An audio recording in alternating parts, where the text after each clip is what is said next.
Yo guys, Fypage here, bringing you the best loadouts to be using right now in Call of Duty Warzone. In this video, I'll identify the best meta weapons to be using right now following the latest Season 2 update in Black Ops 7 for both the new map in Haven's Hollow for Resurgence as well as Verdansk, the large map with various different builds to cater to different playstyles, as well as summarizing the TTKs, time to kills of all of these weapons at the end. So stay tuned, stick around, and let's get right into it.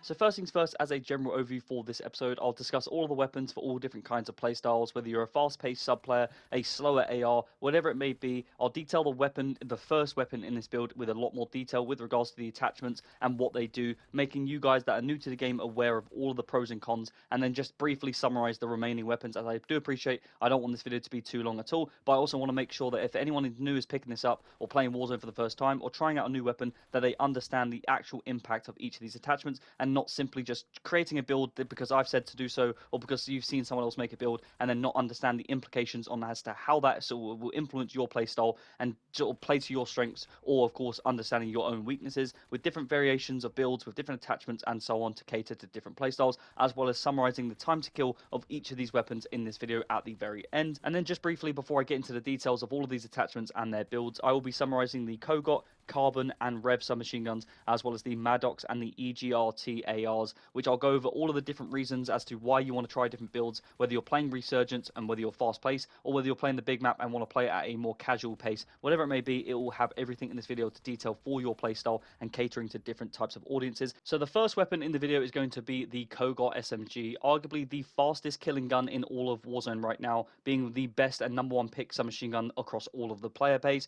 Now with this weapon, you have to consider a couple of things. It does not quite have the versatility as the likes of other subs in this guide. As well as that, it also has a real skill ceiling, I find, with the regards to controlling the recoil at range, and therefore you might want to consider changing the build for two different alterations, which of course I will go over in this video and talk at with a bit more depth, as I said earlier on in the intro. And then for the rest of the builds, we will just summarize the attachments and I'll discuss as to why I would change them up, but not so more so go over the pros and cons and so on. But for the first weapon, we will go in a little bit more detail to help you guys that are maybe newer to the game and don't quite understand all of the attachments. Now, I did mention as well, at range, this gun can be quite difficult to control, albeit you obviously shouldn't be using a sub at range anyways. It's more so just to make you aware in case you get into those medium range gunfights. But for the Kogot, we are going to be using the SWF muzzle, the 13.5 barrel, the VAS underbarrel for horizontal recoil control, the Fortune's extended mag, and the EMT3 for recoil control. Now, albeit, like I said, this is a sub, so you can alter this build and tweak it to try and suit a more fast-paced playstyle. Therefore, if you're going to do that, I would simply change the underbarrel and change the stock. I would use the EAM underbarrel to give you that movement speed benefit and aim walking movement speed, and therefore losing a little bit more recoil control at that medium range. But for close range, you can either try using the EAM steady as well, which is going to give you that movement benefits, and then also consider using the F7 HAL stock, which is going to give you that sort of wire stock sort of benefits with mobility and just help you with being more fast-paced at close quarters if that's the sort of style player you are. Whereas if you're more slower pace and you don't tend to be in buildings fighting people at fast pace, then of course the original first build that I just showed you and went over, that might be better for yourself with more recoil control to help you slower players a little bit better with regards to gunfights at both medium and close range with a submachine gun. Now, as for the second weapon in this video, we are going to discuss my personal favorite sub in the entire game, which is the Carbon, which you can try out different magazines to pretty much cater the build to your playstyle for the most part. For the rest of it, it's pretty much the same throughout, with the 14-inch barrel, the Vitalize hand stop, the Bombus rear grip, the hammer stock, and the recoil springs, giving you a very sort of well-rounded balance with regards to ammo count and recoil control, and then giving you that damage range as well. However, if you find that the ammo count at 40 is just not enough and you're playing, Resurgence, and you find yourself in close quarters where you find multiple gunfights, then maybe consider using the Bowen extended mag with no rear grip instead, which of course you're then going to sacrifice the likes of your movement benefits. However, if you have the Prestige attachment, I've actually been using this myself with the MFS extended mag, which gives you insane speed and mobility at close range. It does give you the downside of the damage range benefits that you're going to gain using not having it. However, if you find yourself like myself as a fast-paced sub player who tends to get into those close quarter gunfights more often than the next, then this is definitely going to be the weapon for yourself instead of the likes of any other submachine gun build where it's going to give you more recoil control, which of course, if you are a slower paced player, as we just said with the Kogot, then try something that's more recoil friendly and maybe has a higher ammo count, as that's something you want to consider going forward. As for the third and final submachine gun, this is going to be the Rev 46, the newest weapon to the game in Season 2. For this, I am still trying to get my head around this, I must say, with regards to what is the best version of it. Some people like the Elo sight I get that the iron sight isn't the greatest, but for the build I'm going to show you first, this is going to include the caudal barrel, the force stabilizer underbarrel, the first extended mag, the traversal rear grip, and the recoil springs. Again, as I've just gone over throughout the video, all of these attachments are pretty much linear and the same throughout with regards to what they actually provide you with the benefits, the pros, the cons, and so on.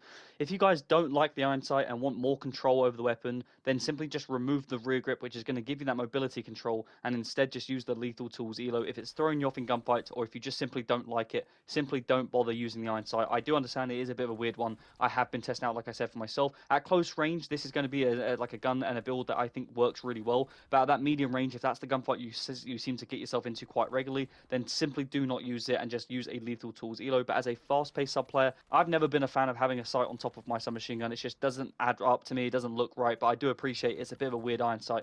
And then if you notice that the ammo is being an issue with the build I just gave you guys, then change the extended mag to the Komodo drum mag, but understand that it's going to give you that mobility downside instead. So just consider these factors, weigh them up depending on what you sort of find yourself in with your own experience. Give them each a sort of try in itself, which goes and applies to all of the builds in this video. Don't just use one and stick with it. Try out different builds and test them for yourself to see what you guys think. But that's pretty much all of the subs in itself. As for the AR, I'd say this is probably the best one in the entire game right now. It's so easy to use, and it's just a great nostalgic weapon from Black Ops 4. One of my personal favorite weapons in all of COD. I think the Maddox is arguably the most easiest to use AR in all of the category. It does shoot pretty well at range. At that far range, the last target in the firing range, you can see that the damage or the accuracy becomes a bit of a problem, and you just have to get used to the repetitions. But I would be using the Greaves 3x optic, which again I will add at this point, and I mentioned this in all of the loadout builds. The optic is always a preference, okay? Don't just follow the optic, like I said throughout the video with regards to other attachments. Don't just use the same optic I'm using. Whatever you find more comfortable for yourself is always the best solution, regardless of what others are finding is best for them. You got to do and cater to your own sort of playstyle and your own strengths and weaknesses first. As for the second attachment, we're going to use the monolithic suppressor for the damage range benefit. I'll then be using the 19-inch virtuous barrel, the 60-round extended mag, and the furrow control stock. If you guys don't like the mobility of this thing and you're playing Resurgence more often and you don't really think it needs a 60-round mag and you want a bit more speed, simply just try out the shorter 50-round mag for better mobility and then use the buffer springs instead of the stock for better ADS, and although slightly less recoil control at range, it's going to give you that mobility benefit that you're looking for. So if that's the issue you found, then I would typically resort to just removing the stock and using the buffer springs, as it still gives you good recoil control but no downsides. Now as for the fifth and final weapon for this video, this is going to be the newest AR in the game, the EGRT, or the EGRT as some people have been calling it, which sounds bizarre.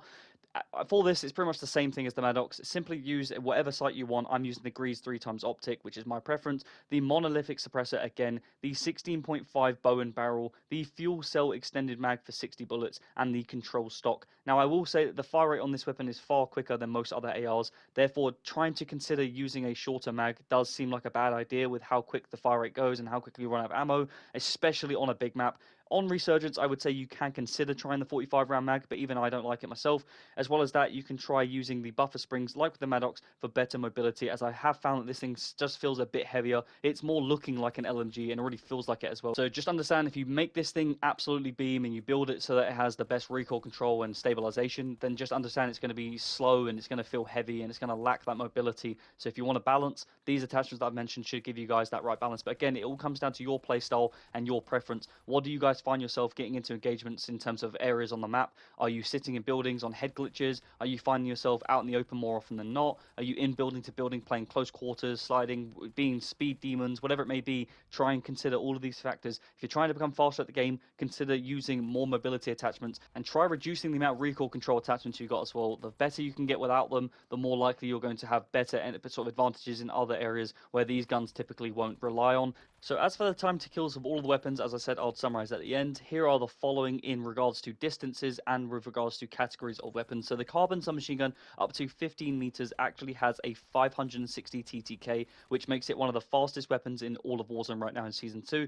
Like I said, it's my personal favorite, and the fact that this gun also melts, as well as it being really versatile and fun to use, really does tick a lot of boxes, and I would definitely recommend this as the #1 sub to be using right now. The Kogot at up to 15 meters has a 567 millisecond TTK, which is very very similar, as you can see, but I'm not going to go over any details with regards to the additional distances, because at the end of the day, these are submachine guns, and anything up to 40 meters, I guess you can consider, but anything past that is really not even worth talking about for the sake of a submachine gun. And then coming in as well as that, we have the Reb 46, which has a slight difference in 572 milliseconds TTK, so just a bit slower, but it just depends on, of course, how you guys find these guns with different varieties in terms of playstyles, and also different strengths and weaknesses versus the likes of ammo count and how they feel at range, and also what sort of speed benefits you're going to gain from each one. So all of these things to consider. As for the assault rifles, up to 15 meters with the Maddox, this has a 609 TTK, so slightly slower than the likes of other ARs in the game. However, it does have other benefits, like how easy it is to use, how fun it is to use, and the ammo count and stuff like that. It's reliable. I'd say this is more versatile than any other AR in the game, which is why it's the #1 best long range meta right now.